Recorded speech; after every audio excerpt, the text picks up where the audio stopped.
We're back at Performance Remap. How much horsepower will the Mini finally make?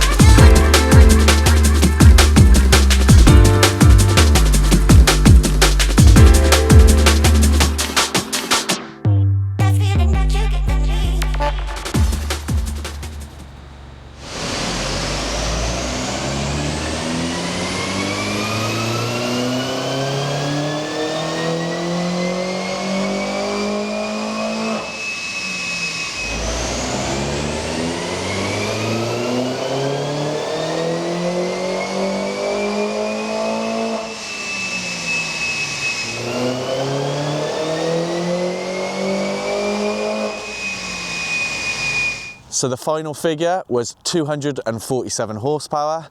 Now that isn't exactly what I was expecting, and nor was it for Chris. I had a benchmark of around 260 horsepower that I thought would be realistic. However, the car just didn't want to respond to the more boost. It just started to retard ignition up top when we started getting high up in the rev range. So for this car, for whatever reason, it was just happy at that amount of power. Interestingly enough, we gained from completely stock to the final map just under 100 pound-foot of torque. Comparing that to the Manic Motorsport maps, which seem to be the go-to maps for minis. Low and Mini do that, I believe.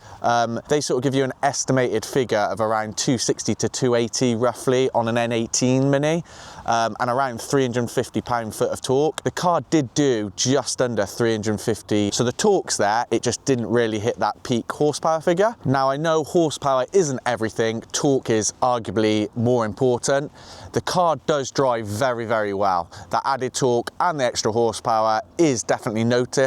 Peak torque comes in just over 4,000 RPM, and then peak horsepower is just over 6, so right up in the rev range. So it is a very nice progressive linear motion, which is always what you want. You don't want a real peaky horsepower car. So these figures work really well for a Mini. I mean, it's a typical sort of go-kart car, blasting around A roads. It is a cool little car. So what is next for this Mini?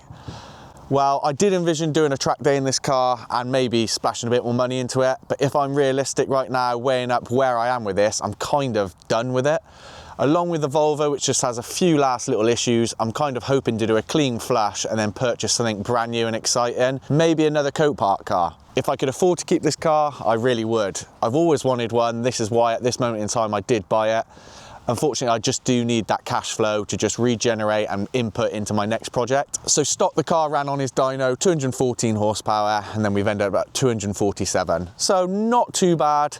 Like I say, I would have loved more, but it just is what it is. So that is gonna be probably it for this Mini now. Just gonna clean it up and put it up for sale. If you've enjoyed this video, give it a like, drop a comment.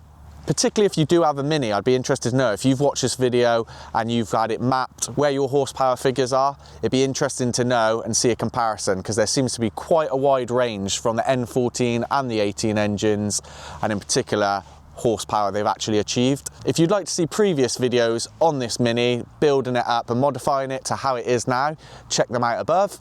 Once again, thank you very much for watching this video. It's a little short one, but hopefully it's been quite cool and informative. As always, stay safe. Thank you very much for watching, and I'll catch you in the next one.